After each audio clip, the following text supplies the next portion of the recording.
cinta pribadi lepas pribadi.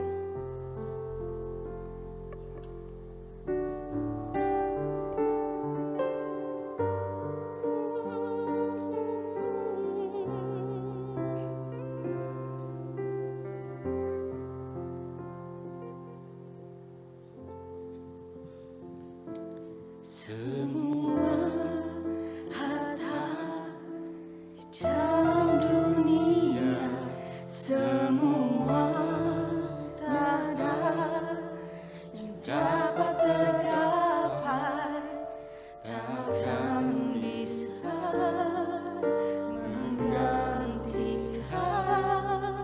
kasih Bapa. Semua karya yang telah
berikan dalam kehidupan kami. Kami ingin bawa hidup kami ya Tuhan untuk semakin setia dan dekat dengan-Mu ya Tuhan.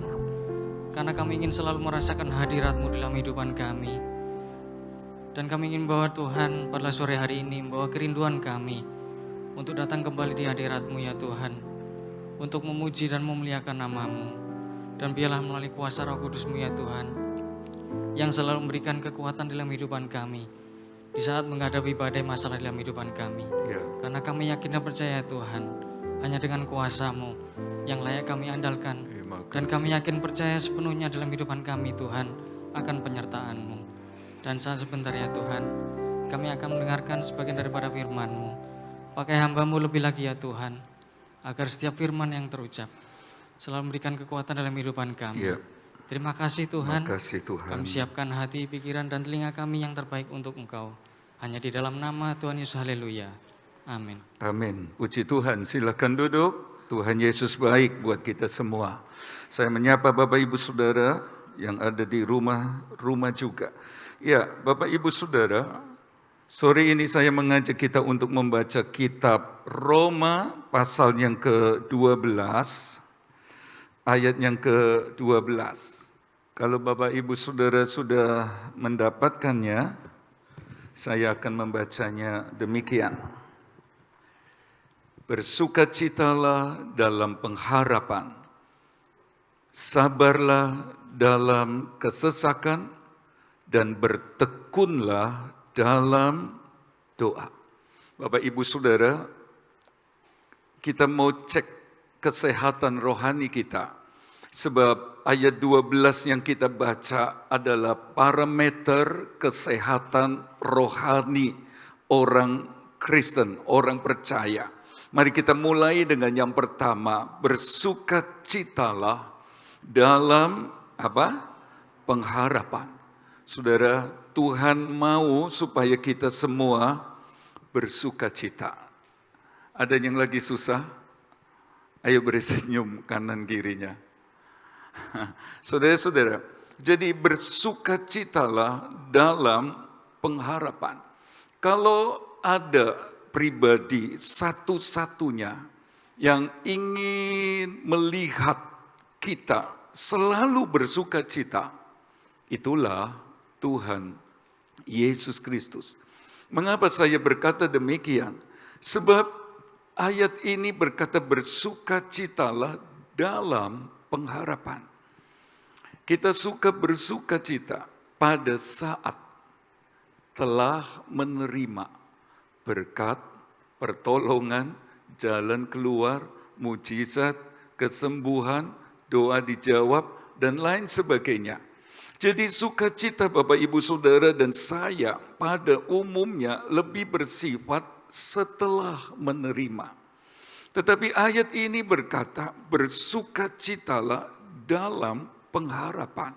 Berbicara pengharapan, saudara-saudara, sesuatu yang belum terjadi. Sesuatu yang sedang kita tunggu dan kita yakin karena kita berharapnya kepada Yesus, Tuhan pencipta langit dan bumi, Allah yang maha segala, pasti terjadi. Amin. Nah, saudara-saudara, kita bersukacitanya dalam pengharapan. Sesuatu yang belum kita dapatkan, sesuatu yang belum berbentuk, sesuatu yang belum kelihatan terwujud, terbukti. Nah, untuk perkara seperti ini, Tuhan mau supaya kita ini bersukacita. Dan ini tidak mudah, tapi tolong mengerti bahwa Tuhan mau supaya kita terus bersukacita. Bersukacita senantiasa, baik sudah menerima maupun masih dalam perjalanan. Jadi bersukacitalah dalam pengharapan, bicara tentang sesuatu yang belum kita dapatkan. Pertolongan dan berkat Tuhan yang masih di perjalanan. Sehingga kita berdoa, Tuhan terima kasih buat semua yang masih di perjalanan. Ini pengharapan, sebab belum jadi kenyataan. Tapi kita percaya. Dan orang yang percaya kepada Tuhannya, dia bisa bersuka cita. Oh, pasti dia genapi kok. Pasti dia nggak bohong, dia setia. Dia pasti akan beri sebab janjinya demikian. Nah, saudara-saudara, bersuka cita dalam pengharapan. Sekalipun doa belum dijawab. Dan ini tidak mudah. Alkitab mencatat seorang bernama Habakuk saja, dia teriak-teriak dan bertanya-tanya sama Tuhan, sampai kapan Tuhan berdoa? Tetapi berbicara bersukacitalah dalam pengharapan, termasuk jawaban doa yang belum terlihat. Itulah sebabnya Tuhan Yesus pernah berkata, apa saja yang kamu minta dan doakan, percayalah bahwa kamu seolah-olah sudah menerimanya. Amin. Itu kan bicara pengharapan. Sesuatu yang belum kita dapatkan, tapi yakin. Dia nggak pernah bohong, dia nggak pernah dusta. Nah saudara-saudara, mari kita bersuka cita yang demikian. Terima kasih untuk apa yang sudah kami terima Tuhan. Tetapi juga terima kasih untuk pengharapan. Untuk upah yang akan kita terima pada hari Tuhan datang kali kedua. Di awan-awan, saudara dan saya yang masih hidup diubahkan, naik di awan-awan, diangkat di awan-awan. Setelah mereka yang lebih dulu meninggal di dalam Tuhan, dibangkitkan, diubahkan, lalu mereka juga diangkat di awan-awan. Di sanalah Bapak, Ibu, Saudara dan saya akan terima mahkota kebenaran. Saudara-saudara, mari kita mau bersuka cita untuk mahkota yang Tuhan janjikan itu. Dan kalau kita mengerti, kita akan bersuka cita. Kita akan menantikan itu. Kita jadi anak-anak Tuhan yang bergairah. Jadi anak-anak Tuhan yang maksimal untuk Tuhan. Mengapa? Sebab kita punya pengharapan bahwa apa saja yang kita kerjakan selama ini untuk Tuhan tidak pernah percuma. Ada berkat selagi di dalam dunia, tapi ada kemuliaan yang akan datang. Di sana nanti kita ketemu almarhum Umku. Saudara-saudara, nggak tahu siapa dulu yang panggil terima mahkota. Saya tidak tahu mana yang lebih besar dulu kemuliaannya. Sebab saudara-saudara akan dibedakan berdasarkan pelayanan selama ada di dalam dunia ini. Almarhum jemaat yang lebih dulu, saudara-saudara, banyak sekali ya. Dari zaman Papi dulu, zaman Gowian, saudara-saudara, zaman kemudian ada Tante Chuanin almarhum, ada Mak Swicun. Tapi satu saat kita akan ketemu di sana. Nah, terima mahkota berdasarkan kesungguhan kita waktu kita ada di dalam dunia. Setelah itu kita akan masuk dalam kerajaan 1000 tahun damai, memerintah bersama Dia. Ada yang kemuliaannya seperti matahari, upah kita itu saudara-saudara, ada yang lebih ya di bawahnya bulan, ada yang bintang satu dengan bintang yang lain beda. Tapi ada pengharapan. Satu kali waktu kita akan terima mahkota. Nah, Tuhan mau supaya kita bersuka cita untuk pengharapan ini. Yang pasti akan terjadi. Saudara-saudara, lalu bersuka cita dalam pengharapan bicara tentang nama kita tertulis di buku kehidupan kekal di surga. Murid-murid, saudara-saudara bersaksi bagaimana Tuhan memakai mereka luar biasa, setan-setan lari. Saudara-saudara kalau jengking diinjak, dia berkata, Guru, setan lari. Dan lain sebagainya. Tapi Tuhan Yesus berkata, bersukacitalah karena namamu tertulis di surga. Jadi saudara-saudara, pengharapan anak Tuhan tentang yang akan datang mestinya membuat bersukacita. Jadi bukan cuma bersukacita sekarang karena sudah menerima, tapi mari saudara-saudara belajar untuk bersukacita, untuk pertolongan berkat yang masih di perjalanan, terlebih untuk upah yang kekal, untuk kemuliaan yang akan datang. Pertanyaannya, adakah sukacita dalam pengharapan ini? Ada pada Bapak Ibu Saudara? Atau kita tidak bisa bersukacita karena memang sulit nggak kelihatan. Tapi inilah kekristenan yang sehat. Bapak Ibu Saudara dan saya menjadi anak Tuhan yang giat beribadah. Kita menjadi anak-anak Tuhan yang melayani dengan sungguh-sungguh, lakukan apa saja karena kita ngerti. Saudara-saudara, ada upah yang menanti di sana. Ada pengharapan akan kemuliaan yang akan datang. Dan saudara-saudara, tolong kebenaran ini, pengharapan ini dijaga. Sehingga kita jadi anak-anak Tuhan yang selalu bersukacita. Ibadah pun bersukacita. Saya ibadah karena Dia sudah menebus saya, tapi Dia juga memberi pengharapan tentang upahkah, tentang pertolongan dan lain sebagainya. Saya berharap sukacita tentang perkara-perkara yang akan datang terpelihara baik dalam hati kita. Jangan tidak ada. Kekristenan kita jadi tidak bergairah. Kita jadi kurang semangat. Sebab kita berpikir setelah mati ya sudah selesai. Padahal tidak. Di balik kematian justru itulah kehidupan yang sebenarnya. Di kekekalan bersama Dia selamanya. Mari kita melihat yang kedua, sabarlah dalam kesesakan.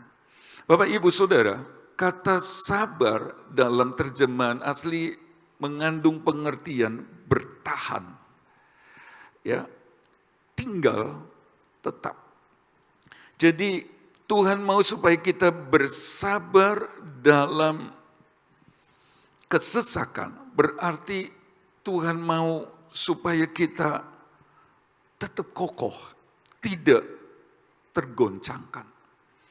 Ya, Dia seperti pohon yang berakar ke dalam sekali ya, sehingga dia tidak mudah digoncangkan, dia nggak mudah dirobohkan oleh kesesakan, oleh beban, oleh tekanan, oleh persoalan, oleh kesusahan hidup yang menimpa anak-anak Tuhan. Jadi sabar dalam kesesakan. Saya mengerti ini tidak mudah untuk sabar atas setiap keadaan sukar. Maunya kita cepat selesai.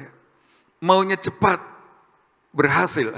Saudara-saudara, tetapi kalau Tuhan berkata bersabarlah dalam kesesakan, berarti kita harus jujur bahwa Tuhan beri kesesakan. Tuhan izinkan persoalan, Tuhan izinkan masalah. Bukan untuk kita hindari, bukan supaya kita jauhi, tetapi justru Tuhan mau kita menghadapinya dengan sabar, tetap kuat, tinggal kokoh. Seperti pohon tadi tidak tergoncangkan. Ya, dia tidak tinggalkan tempat seperti pohon. Dan selalu saya berkata, sekali Yesus tetap Yesus. pencobaan, persoalan bisa menyerang pohon itu.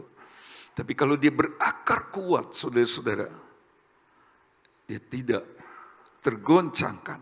Nah, mengapa harus sabar dalam kesesakan? Supaya kita bisa menerima apa yang Tuhan sediakan.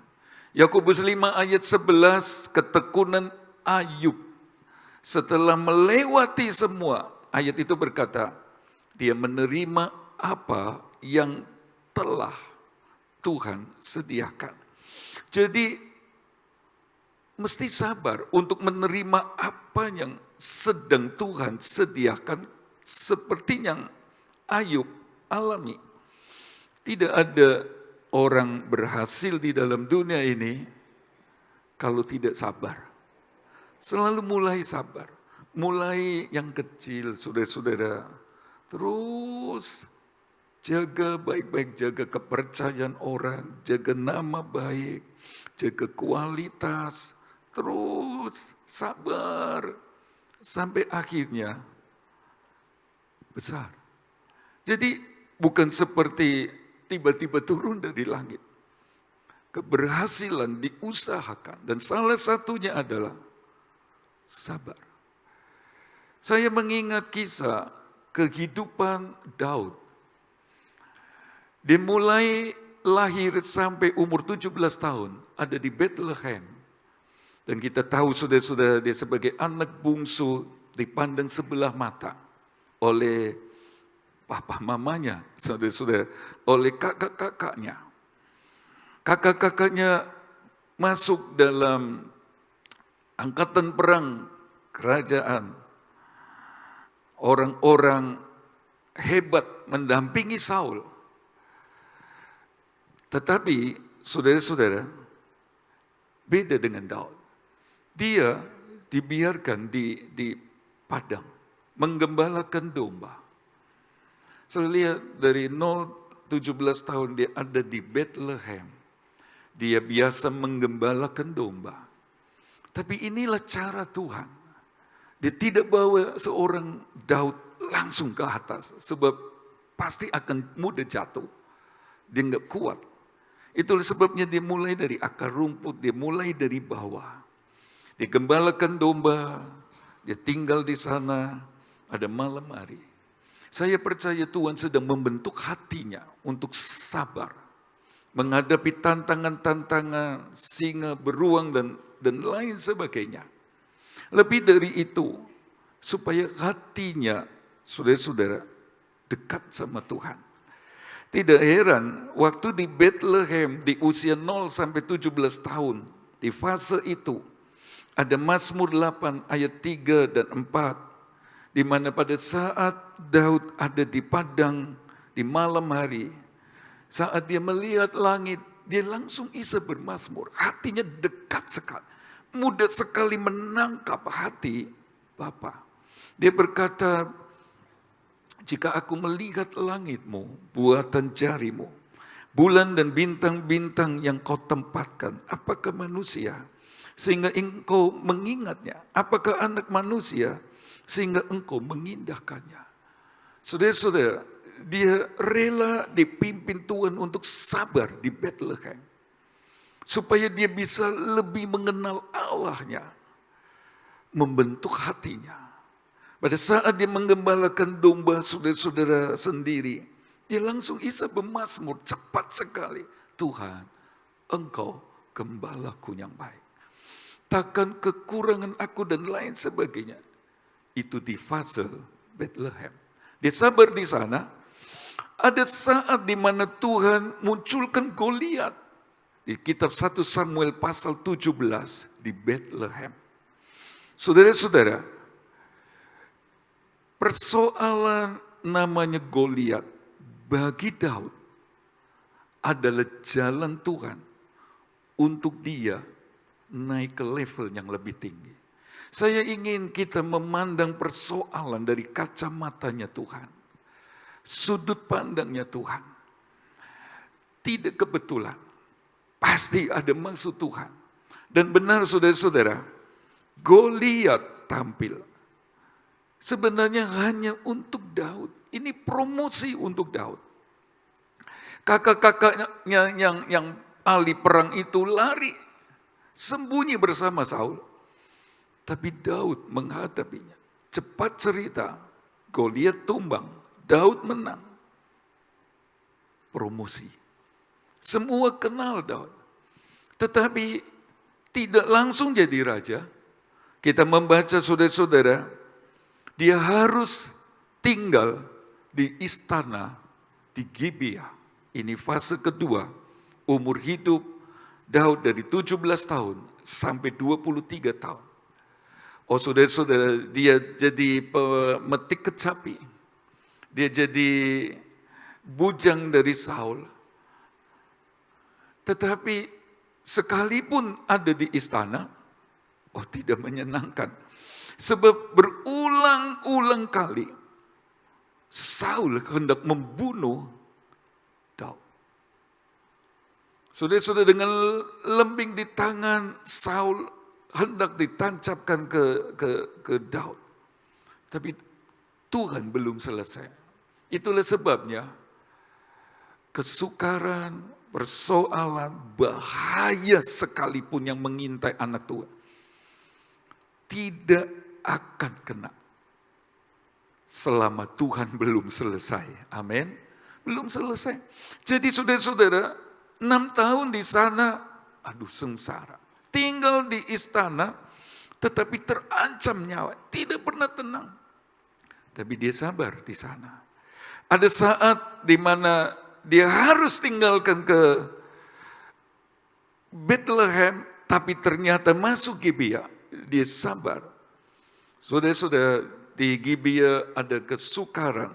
Sehingga Mazmur yang ditulis saat Daud ada di Gibeah itu ada di Mazmur 56 ayat 7. Satu ayat saja yang saya baca. Di sana dikatakan, sengsaraku engkaulah yang menghitung-hitung. Air mataku kau taruh ke dalam kirbatmu.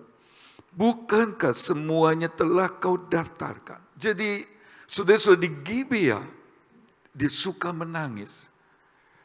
Dia sepertinya tidak tahan. Tapi mau tidak mau dia harus sabar dalam kesesakan. Ada Mazmur lain yang ditulis saat di Gibeah. Itulah Mazmur 34 ayat 20. Dia berkata bahwa kemalangan orang benar banyak. Tetapi Tuhan melepaskan dari semuanya. Saudara-saudara, pengalaman di Gibeah, pengalaman kesesakan, menyadarkan dia bahwa sekalipun kita orang percaya, kita anak Tuhan, bukan berarti kita tidak menghadapi persoalan. Kemalangan orang benar banyak, tetapi Tuhan meluputkan semuanya itu. Dan itu terjadi pelajaran di Gibeah. Itu sampai umur 23 tahun. Nanti umur 23 tahun sampai 30 tahun. Dia ada di Gua Adulam. Tuhan pimpin dia keluar dari istana Gibeah. Sekarang ada di Gua Adulam. Dia dikejar-kejar Saul terus, saudara-saudara. Hendak dibunuh. Jadi dia sembunyi dari tempat persembunyian yang satu ke tempat persembunyian yang lain. Ini pengalaman kesesakan yang luar biasa.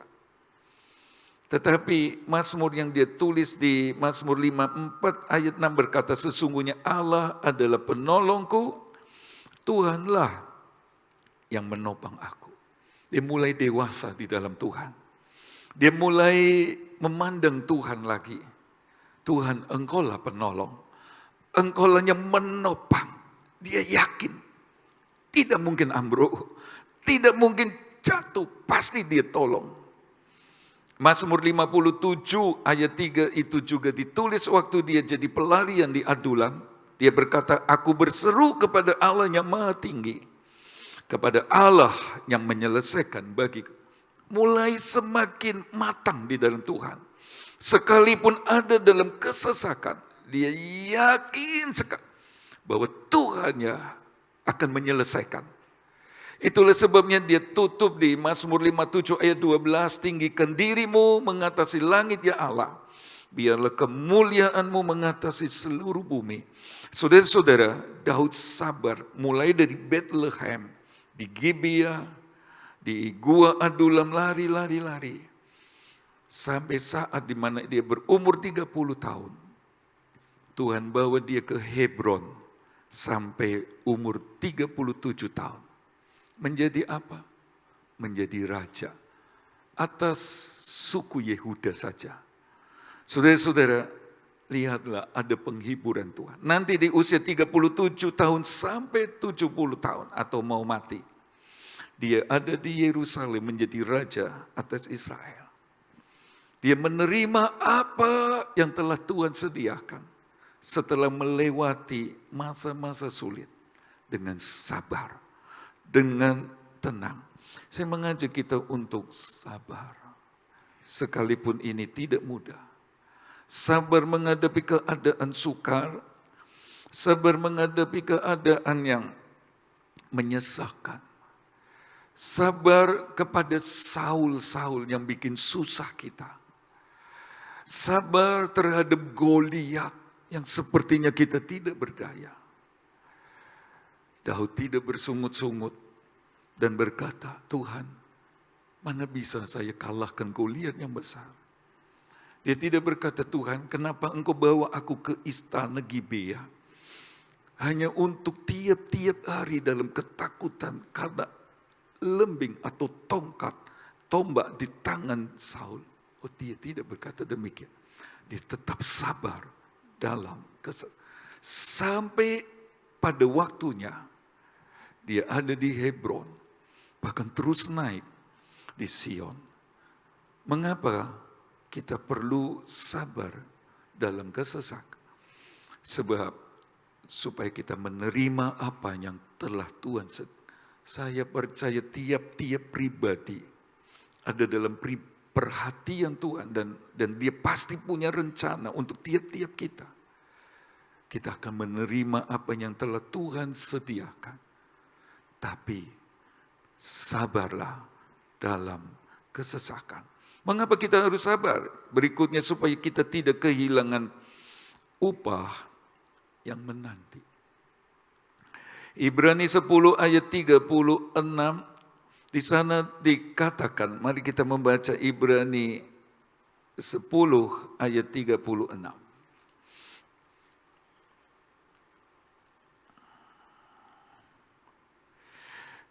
Ibrani 10 ayat 36, sebab kamu memerlukan ketekunan. Nah, kata ketekunan sama dengan kata bersabar dalam bahasa asli.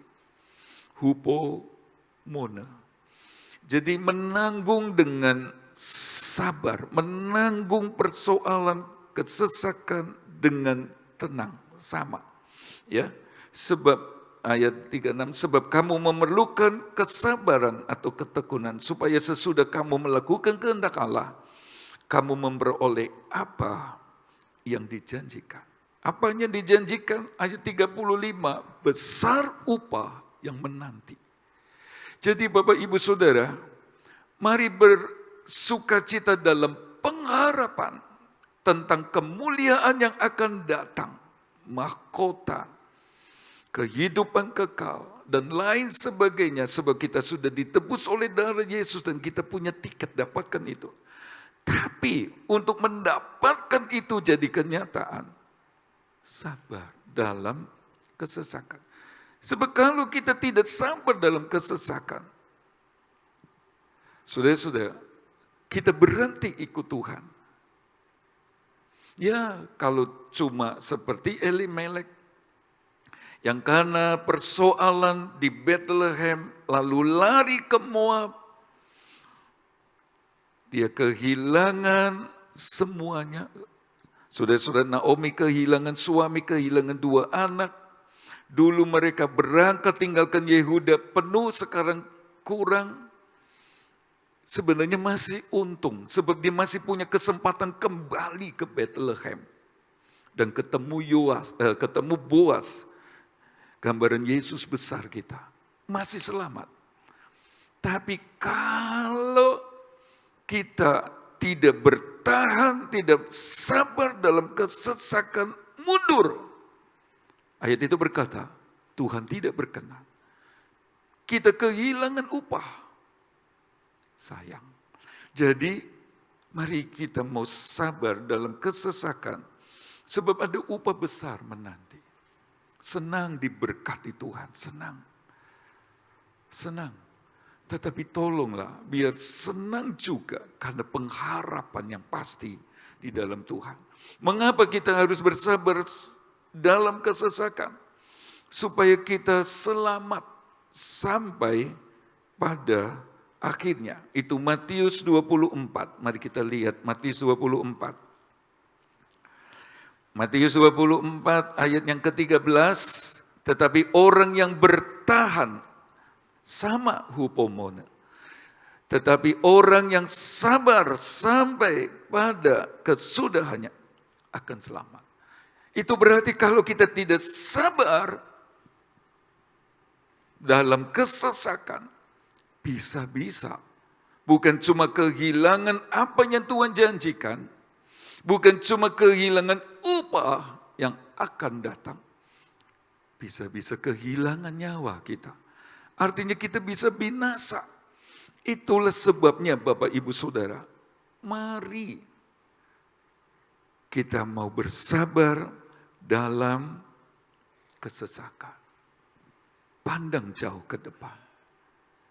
Lihat ada kemuliaan akan sementara saja. Kita akan senang selamanya bersama Tuhan dan Juru Selamat kita di sanalah. Nah sekarang, parameter kesehatan rohani ketiga adalah bertekun dalam doa. Semua ada kaitannya ya. Saudara-saudara, bagaimana kita bisa kuat, bertahan, menghadapi kesesakan. Kalau kita mengandalkan kuat sendiri, saya rasa gak bisa. Gak bisa, kita gak mampu. Itulah sebabnya bertekun dalam doa. Terus bertekun. Kata bertekun ini terus menerus berdoa. Agak ekstrim sebab kata itu mengandung arti menghabiskan banyak waktu untuk berdoa. Dia menyibukkan dirinya dengan Tuhan. Jadi Bapak Ibu Saudara, beri waktu untuk keluarga, untuk istri, untuk suami, untuk anak-anak, untuk pekerjaan. Ini sangat penting. Ya. Tetapi beri waktu yang banyak juga untuk berdoa. Sibuk harus, sebab kita bekerja ya. Tetapi kata bertekun juga mengandung arti menyibukkan diri dengan Tuhan. Jadi sedikit-sedikit kita datang sama Tuhan. Kita merasa perlu Dia. Kita merasa butuh Dia. Kita ingin dekat Dia. Kita ingin hubungan karib dengan Dia. Sebab saat Bapak Ibu Saudara dan saya sibuk dengan Dia dalam artian lebih banyak lagi waktu untuk berdoa. Saya percaya kita akan jadi gereja yang sehat. Gereja yang kuat. Sebab seperti para senior kita, doa itu nafas orang percaya. Doa jadi kekuatan. Doa jadi kehidupan kita.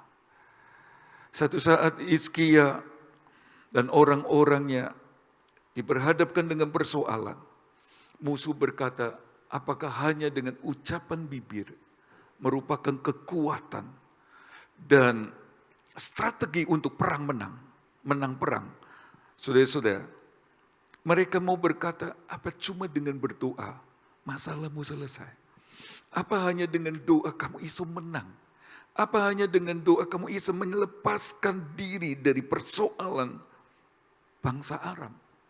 Tetapi kalau Hizkia perintahkan rakyatnya untuk diam. Tidak boleh bersuara, tidak boleh keluarkan perkataan sekalipun, diteror, diintimidasi, diam. Dan Hizkia lari ke rumah Allah. Ayat-ayat dalam kitab 2 Raja-Raja itu mencatat, Tuhan berperang, Tuhan membela, Tuhan menyelesaikan Hizkia. Saya masih berkata, doa Maha Kuasa. Amin. Doa hebat sekali. Doa bisa menyelesaikan. Itulah sebabnya bertekunlah dalam doa. Lebih dekat sama Tuhan hari-hari menjelang Tuhan datang.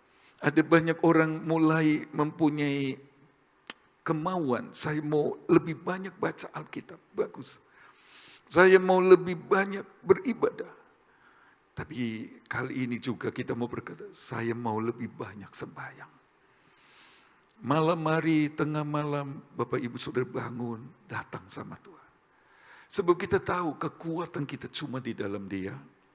Kita tahu bahwa hidup kita ada dalam doa itu. Saya percaya seperti hamba-hamba Tuhan Tual berkata, banyak berdoa, banyak berkat, sedikit berdoa, sedikit berkat, tidak berdoa, apa saudara-saudara? Iya, tidak ada berkat. Benar ini. Yesus berdoa pagi-pagi hari, saudara-saudara. Markus 1 ayat 35. Dia tinggalkan tempat, karena itu kalau mau berdoa, tinggal no kasur, tinggal no ranjang, saudara-saudara.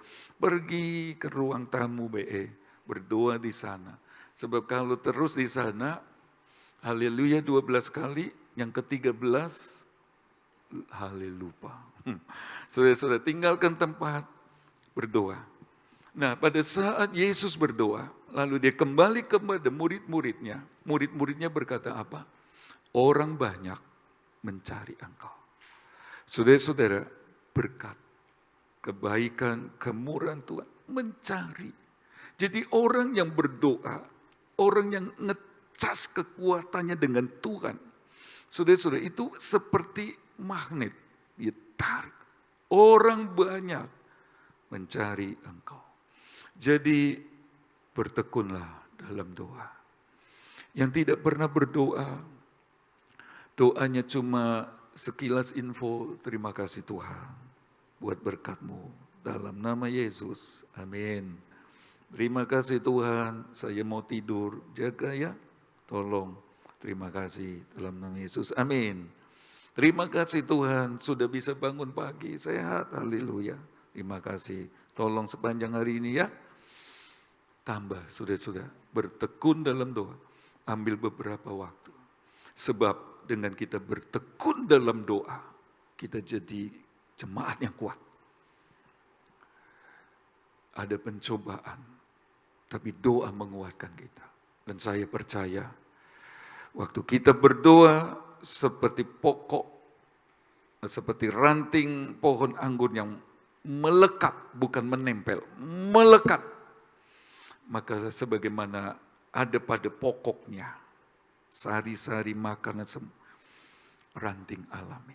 Saya percaya berkat kemurahan yang terbaik untuk Bapak Ibu Saudara Jemaat GBD Jajaran semua kita yang bertekun dalam doa. Jangan takut. Kalau kita berdoa, masih ada pertolongan. Amin. Kita pasti akan menerima apa yang Ia janjikan. Sabar sama diri sendiri. Sabar sama orang lain. Kita akan sabar dalam kesesakan.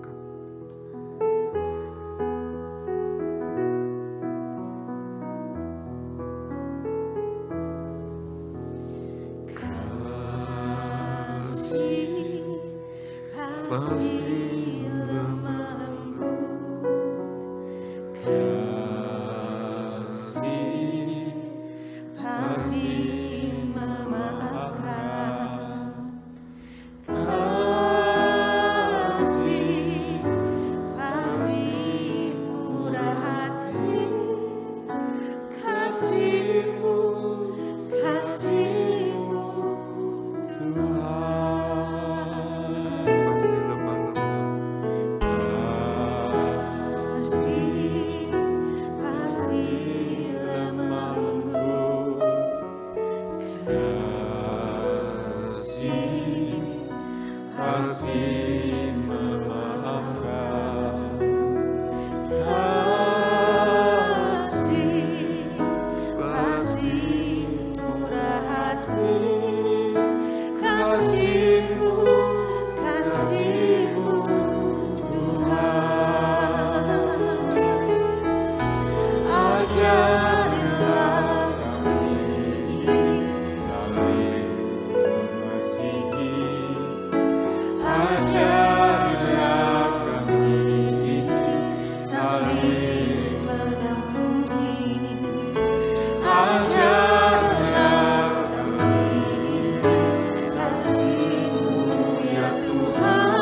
buat firman-Mu yang kami dengar Tuhan.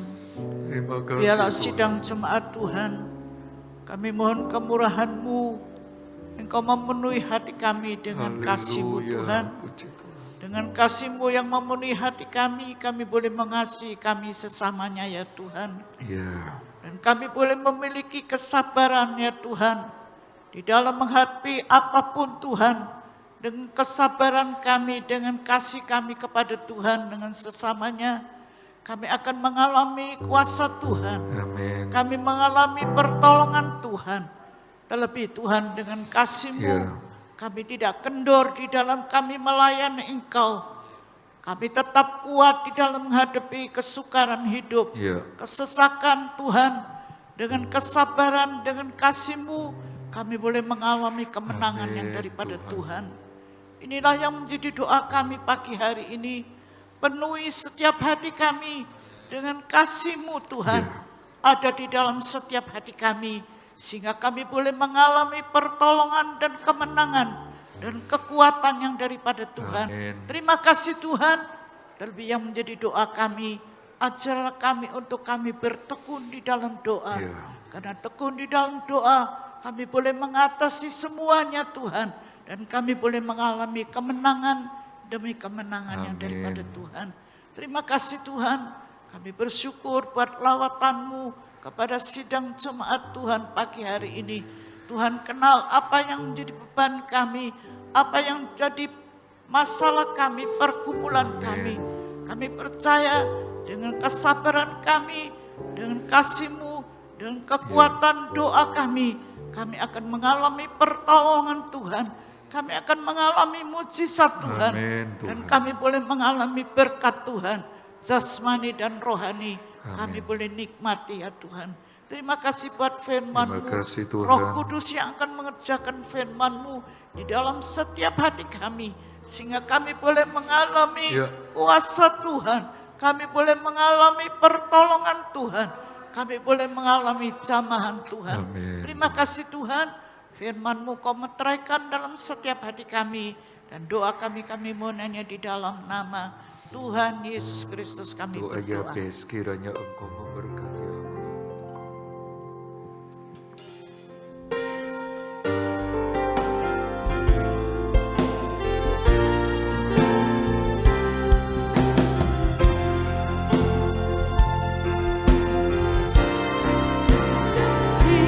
Kiranya Kau memberkati aku berlimpah-limpah dan memperluas daerahku.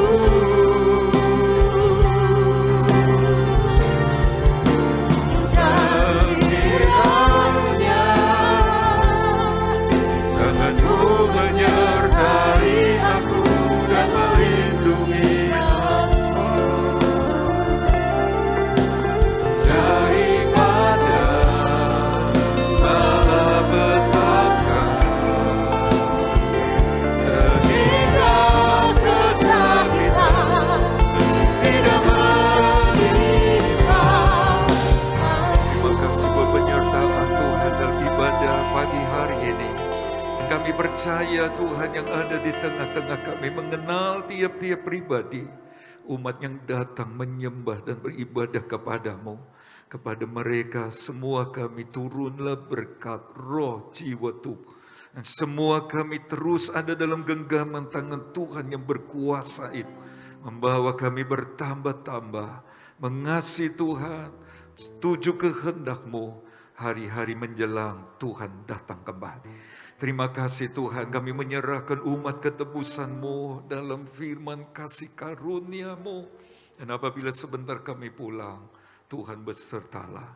Sekarang kekasih-kekasih Tuhan, terimalah berkat dari Allah Bapa, kasih sayang putranya, persekutuan damai, sejahtera dan kuat kuasa Roh Kudus menyertai kita semua pagi ini sampai Tuhan datang kembali. Di dalam nama Tuhan Yesus Kristus, semua yang percaya diberkati Tuhan berkata, amin.